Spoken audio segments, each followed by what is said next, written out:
Every crime is a wound on the world. We're here to dissect it, layer by layer, to find the truth buried within. This is Anatomy of Crime. The smell is the first thing they remember. Not the smell of death as it's often depicted, sharp, metallic, or overtly foul, but something more insidious.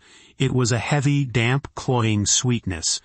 A smell of decay that had seeped into the very bones of the house at 8213 West Summerdale Avenue in unincorporated Norwood Park, a suburb just outside Chicago. It was a smell the owner, a gregarious local businessman named John Gacy, would explain away with a wave of his hand. Poor drainage, he'd say. A sump pump issue. Maybe a dead mouse or two trapped in the walls. His excuses were as plentiful and plausible as the handshakes he offered at local political fundraisers or the balloon animals he twisted into shape at children's parties. For years, that smell was just a quirk of the house, an unpleasant footnote in the story of a man who was, by all accounts, a model citizen. He was a self-made contractor, the owner of PDM Maintenance, a successful firm that employed dozens of local youths. He was an active Democratic precinct captain, a man who could get you a picture with First Lady Rosalind Carter. He was a beloved figure at community events, donating his time and energy, often in the guise of his alter ego, Pogo the Clown. With his white-painted face and wide, red smile, John Gacy didn't just live in the community, he helped build it. He was a fixture, a foundation stone, a man whose presence was as solid and reassuring as the homes he helped maintain. This is the bedrock of the story, the carefully constructed stage upon which one of the 20th century's most monstrous dramas would unfold. It is a story not about a shadowy figure lurking in the alleys, but about a man who thrived in the spotlight. Ted Bundy used charm as a weapon, a fleeting illusion to lure his victims. Jeffrey Dahmer used quiet anonymity, a cloak of invisibility in a bustling city. John Gacy's method was altogether different, and perhaps more terrifying. His camouflage was not an absence of identity, but an overabundance of it. He constructed a public persona so robust, so overwhelmingly positive, that it became a fortress, deflecting suspicion and blinding those around him to the darkness it was built to conceal. Today, on Anatomy of Crime, we complete our examination of this infamous trifecta of American serial murderers.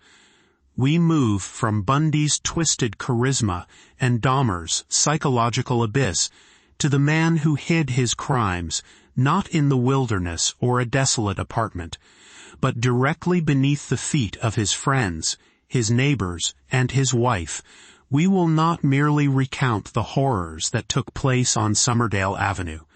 We will dissect the very materials Gacy used to construct his public face. We will explore the anatomy of a deceptive mask, examining how civic duty, political ambition, and even the innocent joy of a clown could be weaponized to create the perfect cover for a predator. And we will follow the grim forensic journey into the crawl space, where investigators unearthed a truth more terrible than the cloying, sweet smell of decay could ever suggest. The foundation of John Gacy's mask was laid long before he ever picked up a paintbrush to create Pogo the Clown.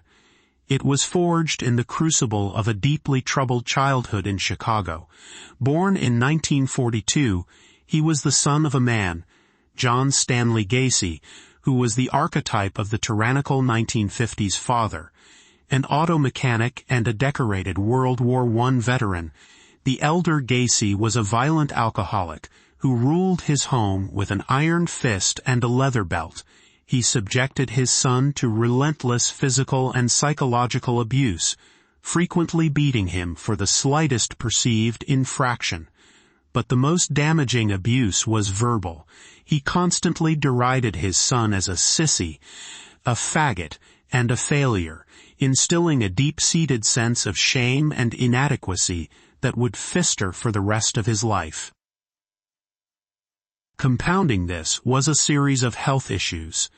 A congenital heart defect limited John's physical activity, further marking him as weak in his father's eyes. Then, at age 11, a swing set accident resulted in a head injury that caused a blood clot in his brain. For years, this went undiagnosed, leading to blackouts that his family, particularly his father, dismissed as faking or attention-seeking. It was only at 16, after a more severe blackout, that doctors discovered and removed the clot. The psychological impact of being told your physical suffering is a character flaw is immeasurable. It teaches a person to hide their true self, to present a version that is more acceptable, a lesson John Gacy would learn, to a terrifying degree. He learned that the world, or at least his world, did not want to see weakness or vulnerability. It wanted strength and normalcy. He would spend his life projecting an exaggerated version of both. His first attempt at creating a new life, a new mask, came when he moved to Springfield, Illinois in the mid-1960s. He got a job at a local shoe store, and then, in a move that showcased his innate understanding of social structures, he married his coworker's sister, Marlon Myers. Her father was the owner of a successful chain of Kentucky Fried Chicken franchises, and Gacy, ever the opportunist, soon found himself managing one of them. Here we see the first full blossoming of the Gacy persona. He was a whirlwind of civic energy. He joined the Jaycees, a prominent young men's community service organization, and quickly became a star. He was lauded for his fundraising abilities, his tireless organizing, and his seemingly boundless enthusiasm. He was named Man of the Year. He was seen as a pillar of the community, a loving husband, and a doting father to 2 children. The mask was nearly perfect, but it was in Waterloo, Iowa, after being transferred to manage 2 new KFCs, that the first significant crack appeared. The pressures of his double life, a life where he was secretly cruising for sexual encounters with young men, began to mount.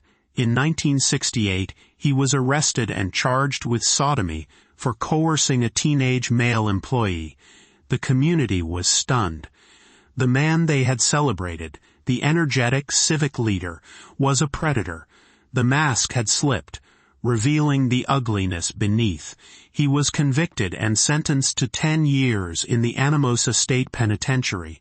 This moment is critical to understanding the anatomy of his later, more refined mask.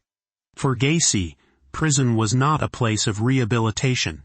It was a masterclass in deception. He learned what mistakes he had made. His mask hadn't been strong enough. His secrets weren't kept well enough. He became a model prisoner, managing the prison's Jaycees chapter, tending the gardens, and earning the trust of the guards. He learned that if you perform the role of a good citizen convincingly enough, authority figures will believe you. He was paroled in just 18 months. Upon his release in 1971, Gacy returned to the Chicago area, a divorced man and a convicted felon, but one armed with a powerful lesson. Never let the mask slip again. He moved back in with his mother, and this is where the second, more impenetrable version of his public persona was meticulously constructed. He started his own contracting business, PDM Maintenance, the initials standing for painter, decorator, and maintenance, but also, as he would later joke, for pains, dues, and misery. The business was a stroke of genius for a budding predator. It gave him legitimacy as a hard-working, self-made man. It provided a constant, plausible reason to have streams of young men and teenage boys in his orbit as employees. and it gave him access to the homes and businesses of his community, further cementing his reputation as a helpful, trustworthy neighbor. He bought the ranch-style house at 8213 West Summerdale Avenue in 1972 and soon after married for a second time.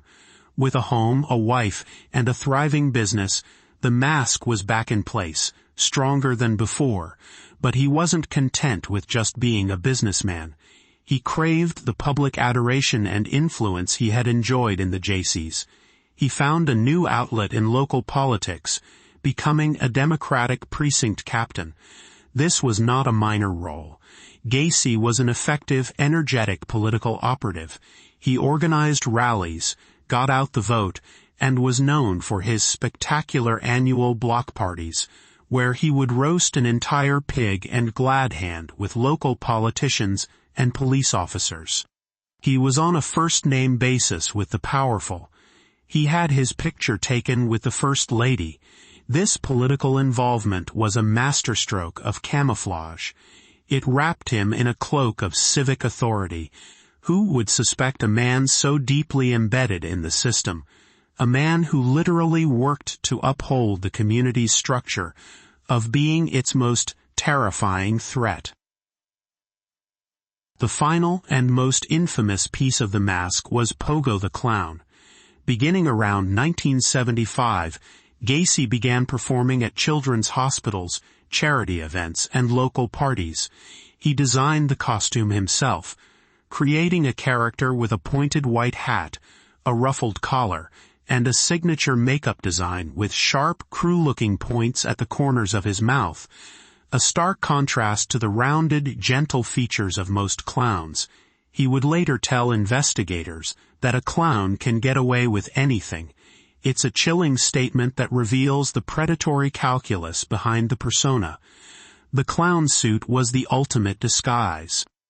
It rendered him anonymous while simultaneously making him the center of attention. It was a tool of disarming trust, especially with children and their parents. It allowed him to operate in plain sight, his actions shielded by the expectation of innocent fun. PDM contractors, the precinct captain, Pogo the Clown, these were not separate identities. They were interlocking pieces of a meticulously crafted public armor, designed to make the man, John Wayne Gacy, completely invisible. While the mask was being perfected in the public eye, the horrors began in private. The first murder Gacy would confess to occurred in January 1972, not long after his parole. The victim was Timothy McCoy, a 16-year-old boy Gacy picked up at the Greyhound bus terminal in downtown Chicago. Gacy took him back to his mother's house, and when McCoy woke the next morning and prepared to leave, Gacy, fearing exposure, grabbed a kitchen knife and stabbed him to death. He buried the boy's body in the crawl space of his own mother's home. This first murder was clumsy, born of panic. It was a reaction, but it taught him a lesson. Over the next few years, his methods would become chillingly refined. He developed a predatory pattern that he would repeat with terrifying consistency. The typical victim was a teenage boy or a young man in his early 20s, often someone on the fringes, a runaway, someone looking for work, someone whose disappearance might not immediately raise alarms. Gacy used his business, PDM Contractors, as his primary hunting ground. He would offer a young man a job, often for a day of labor or a small construction project. The lure was money and the promise of more work from a man who seemed like a legitimate, successful contractor. Once he had the victim alone at his home on Summerdale Avenue, he would employ what he called his handcuff trick. He would show them a pair of handcuffs, often claiming to be an amateur magician or demonstrating a security device. He'd place the cuffs on the victim, and then, in a sudden, terrifying shift, reveal that he had no intention of taking them off. The mask of the friendly employer would drop, replaced by the face of a sadistic predator. From there, the crimes escalated into horrific acts of sexual assault and torture, often lasting for hours. Gacy's ultimate goal was control. The abuse was a means to utterly dominate his victims, to silence them permanently, and to dispose of the evidence. He would typically use a garrote, a short rope with a stick tied to it. Known as a tourniquet, he would loop the rope around the victim's neck and twist the stick, slowly and deliberately strangling them. This method was not quick, it was intimate and brutal, requiring the killer to be face-to-face with his victim in their final moments. It was the ultimate expression of his power over them.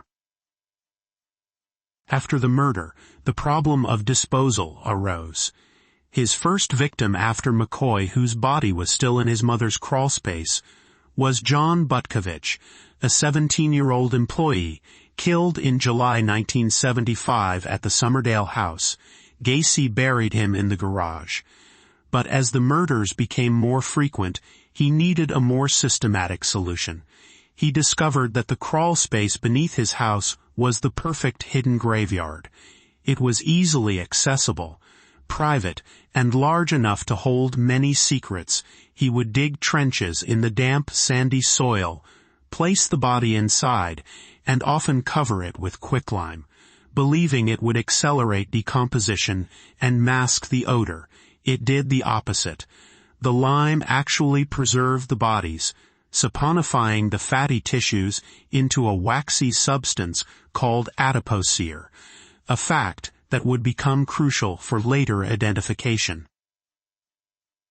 Between 1975 and 1978, the crawlspace became a tomb. Body after body was added. Gregory Godzik, John Zitz, John Prestige, Matthew Bowman, Robert Gilroy. The names became a litany of lost boys. Some were employees. Some were youths he picked up cruising in Chicago's uptown neighborhood. The frequency increased, sometimes with only days or weeks between murders. All the while, Gacy continued to live his public life. He hosted his block parties, with dozens of people walking and dancing on the lawn just feet above the dead. He met with politicians. He put on his clown makeup and entertained children. The disconnect is almost impossible to comprehend. His ability to compartmentalize the jovial host from the sadistic killer, the public servant from the secret monster, speaks to a profound and terrifying psychopathology. The mask was not just a disguise, it was a psychological wall that allowed him to exist in two separate realities simultaneously. And for nearly 7 years, that wall held, while beneath his home, the ground became saturated with death. The mask, for all its strength, was not invulnerable. Over the years, small cracks had begun to form, instances where Gacy's control slipped or his predatory nature bled through into his public life. There were reports from former employees about his aggressive behavior, his strange sexual comments, and his obsession with handcuffs. One young man, Jeffrey Rignall, survived a brutal assault by Gacy in 1978, an attack that left him for dead. Rignall, remarkably, went to the police and through his own investigation was able to identify Gacy as his attacker. He filed a complaint, but the investigation stalled. Gacy, the well-connected precinct captain, was questioned and released. His word, his reputation, was enough to cast doubt on the claims of a young man with a less stable background. The mask held. But on December 11, 1978, a 15-year-old boy named Robert Piest disappeared. And this time, the circumstances were different. Piest was not a runaway or a transient. He was a bright, responsible honor roll student from a stable, loving family in Des Plaines. He worked a part-time job at the Nissan pharmacy, and on the evening of his disappearance, he had gone to speak with a local contractor about a potential summer job. He told his mother the contractor's name was John Gacy, and that he'd be back in a few minutes to drive his sister home. He never returned. The disappearance of Robert Piest was the beginning of the end for John Wayne Gacy. Unlike many of the previous cases, this was not a cold trail. The Piest family knew exactly who their son was last seen with. They immediately contacted the Des Plaines Police Department, and the investigation began with a clear and singular focus. John Gacy, the lead investigator, was a young, sharp detective named Joseph Kozenchak. When he and his team first approached Gacy, they were met not with fear or panic, but with arrogance. Gacy was dismissive, almost contemptuous. He admitted to talking with Piest about a job but claimed the boy had simply walked away. He was John Gacy, the precinct captain, the successful businessman. He seemed to believe his public persona made him untouchable. Kozenchak was not deterred. He and his team immediately placed Gacy under surveillance. What they observed was a man acting anything but innocent. He drove erratically, making strange detours, seemingly trying to shake a tail he wasn't even sure was there. He appeared to be throwing items from his car into the Des Plaines River. The police also began re-examining old missing persons files, and a disturbing pattern started to emerge. A significant number of young men who had disappeared in the area had a connection, however tenuous, to Gacy or PDM contractors. The crucial break came from the Nissan pharmacy where Piest had worked. Detectives learned that Gacy had been a regular customer and had picked up a roll of film there earlier on the day Piest vanished. A search of Gacy's trash cans, a legally permissible investigative step, yielded a photo processing receipt from that very pharmacy. The receipt was for film Gacy had dropped off for developing. One of the photos on that roll showed Robert Piest, but more damning was the timestamp on the receipt itself. It was from later in the evening, long after Gacy claimed he had last seen the boy. This receipt placed Gacy at the pharmacy at a time that directly contradicted his alibi. It was a small piece of paper, but it was the key that would unlock the entire case. Armed with this discrepancy and the growing cloud of suspicion, Kozenchak secured a search warrant for 8213 West Somerdale Avenue. The first search, conducted on December 13th, was tense. Gacy was present, alternating between feigned cooperation and indignant rage. The officers noted the house was immaculately clean, almost unnaturally so, and then there was the smell, that thick, sweet, earthy odor of decay emanating from beneath the house. Gacy offered his usual excuses about the sump pump and dampness. But the detectives were no longer buying it. They found several suspicious items: a German-made ring that belonged to a missing teenager named John Zitz, a driver's license belonging to another missing youth, and, most chillingly, a box containing handcuffs and other restraints. During the search, one of the officers noticed a small trapdoor leading to the crawl space. The smell was overpowering. Gacy became visibly agitated, trying to distract the officers. But they knew they were close. The evidence they had collected, while circumstantial, was enough for a second, more intensive search warrant. In the days that followed, the police maintained a constant, overt surveillance on Gacy. It was a psychological game. They followed him everywhere, letting him know he was their only suspect. Gacy, under immense pressure, began to unravel. His arrogance crumbled into paranoia. He tried to intimidate witnesses and mislead the police, telling them Piest was likely in another state. In a bizarre move, he contacted his lawyer, Sam Amarante, and began to make a series of rambling, semi-coherent confessions, speaking of things he had done in his sleep, of alternate personalities. The mask was shattering. The final confession came on December 21, 1978. After hours of interrogation, Gacy, exhausted and cornered, finally broke. He began to talk, but it was not a tearful, remorseful confession. It was the detached, matter-of-fact recitation of a man describing a logistical problem. He admitted to killing Robert Peast and putting his body in the river. Then he told the stunned detectives about the others. He took out a pen and began to draw a diagram of his house, a map of the crawl space. He marked X's on the page. "The rest are in the crawl space," he said, indicating where the bodies were buried, sometimes multiple victims in a single grave. He spoke of them as if they were objects, items to be stored and managed. He told police there were 27 or 28 bodies under his house. The scale of the horror was beyond anything the seasoned detectives could have imagined. A suburban home, a place of apparent normalcy, was in fact a private cemetery. The excavation of 8213 West Somerdale Avenue was a descent into a forensic nightmare.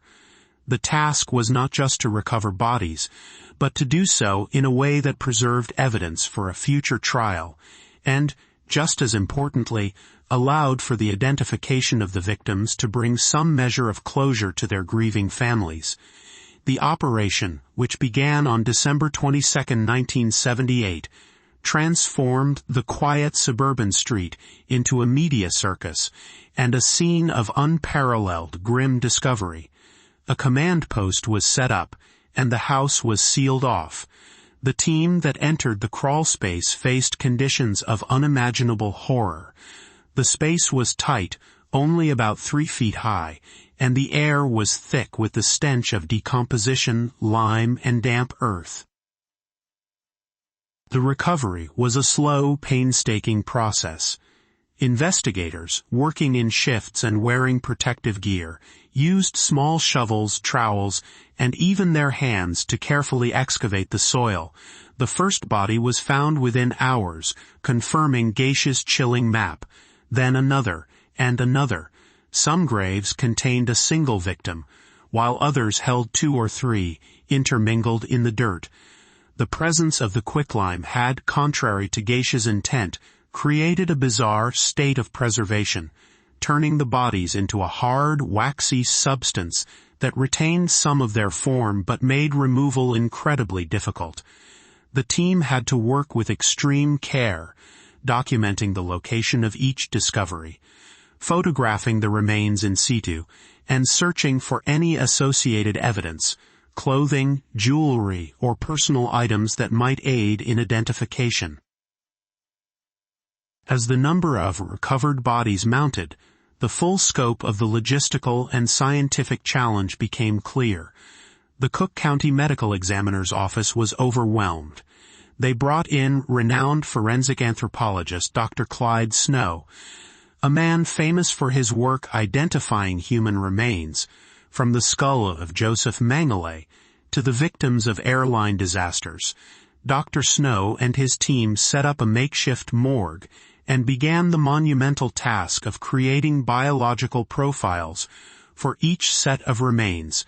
They meticulously recorded every detail, age, height, stature, and any unique skeletal features like healed fractures or dental work. This data was then compared against the files of hundreds of missing persons reports that had poured in from across the country as news of the House of Horrors spread. Dental records proved to be the most reliable method of positive identification. Forensic odontologists compared the teeth and jaw structures of the victims with the dental charts provided by families of the missing. It was a slow, agonizing process of elimination. For each match, a family's desperate hope was extinguished and replaced with the certainty of a devastating loss. In other cases, skeletal features or surgical implants, like a pin in a previously broken bone, provided the crucial link. But for some, identification was impossible. Their bodies were too decomposed, or there were no records to compare them to. These victims became known only as John does. their names and stories swallowed by Gacy's depravity. By the time the excavation of the crawlspace concluded in early 1979, 29 bodies had been recovered from the property. Gacy later directed police to the Des Plaines River, where the remains of 4 more victims, including Robert Piest, were found, bringing the total number of his known victims to 33. The house on Somerdale Avenue, once a symbol of Gacy's carefully constructed life, was now a monument to his secret one. It was so deeply contaminated, both physically and psychologically, that it was eventually demolished, scraped from the earth as if to erase the stain it left on the community.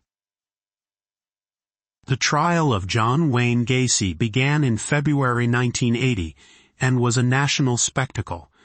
The prosecution, led by William Kunkel, had a mountain of physical evidence and Gacy's own detailed confessions.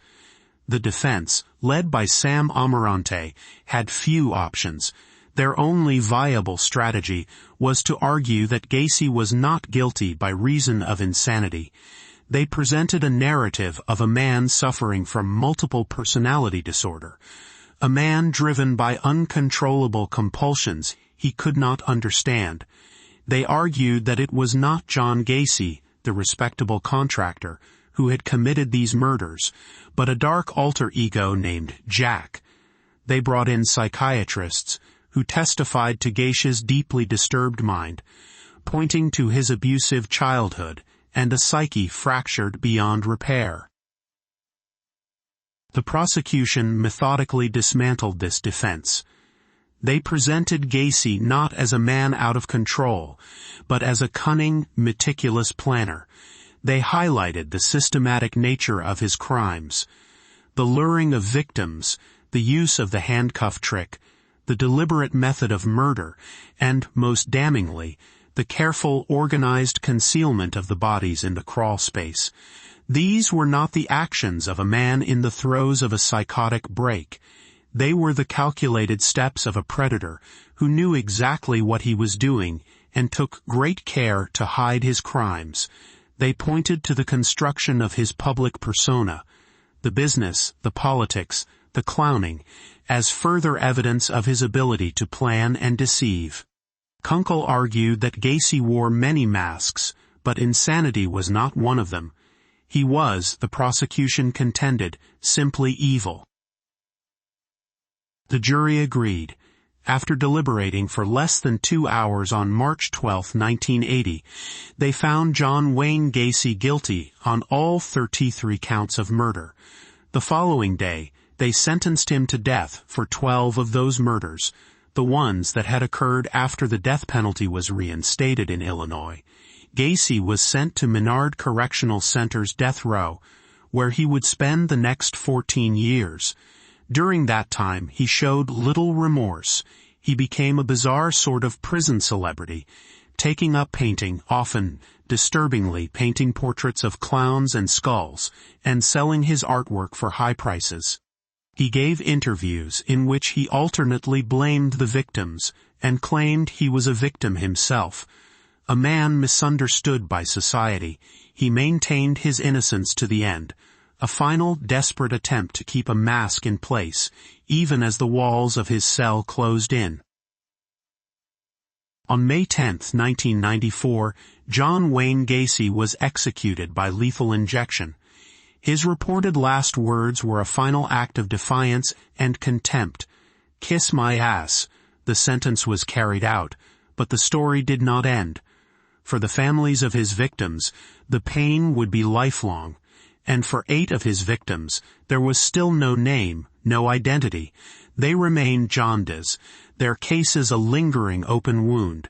It was only through decades of advances in DNA technology that some of these final mysteries would be solved.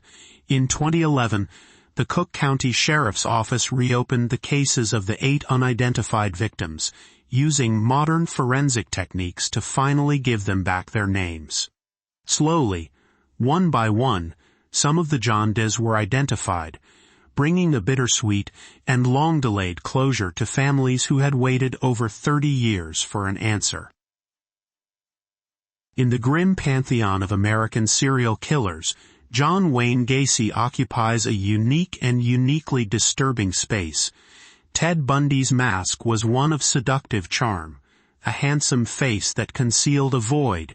Jeffrey Dahmer's was one of quiet invisibility, a blank wall that allowed him to move through the world unseen.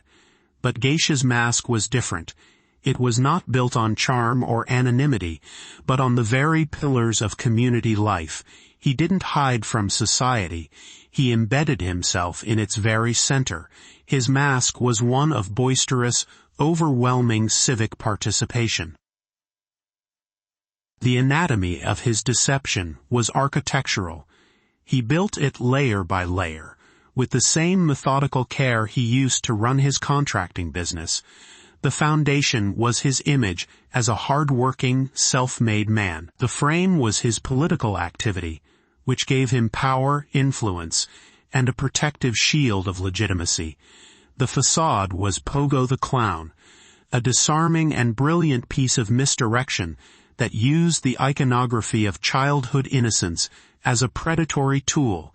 He created a public figure so solid, so involved, so relentlessly present, that the idea of him being a monster was not just unlikely, it was functionally unthinkable. People saw the precinct captain, the friendly contractor who hosted the best block parties, the clown who made children laugh. They could not see the predator because the mask was too bright, too loud, too complete. This is the ultimate lesson of the Gacy case. It is a terrifying exploration of the dual nature of man, but more than that, it is a testament to our profound willingness to believe what we see on the surface. We trust the uniform, the business card, the smiling public face. Gacy understood this instinct and exploited it to its absolute limit. He preyed not only on his victims, but on our social contract, on our belief in the goodness of our neighbors. He turned the very concept of community into a hunting ground. The horror of 8213 West Somerdale Avenue is not just that a man killed 33 young men and boys. It is that he did so while being celebrated by the very community he was terrorizing. He constructed a reality so convincing that no one ever thought to look in the crawl space, even when the air in the house grew heavy with the sweet smell of death. The most enduring legacy of John Wayne Gacy is the chilling knowledge that the most terrifying monsters are not those who lurk in the shadows, but those who stand in the light, waving and smiling, and shaking our hands. This has been Anatomy of Crime, where the truth is never simple, but always worth seeking.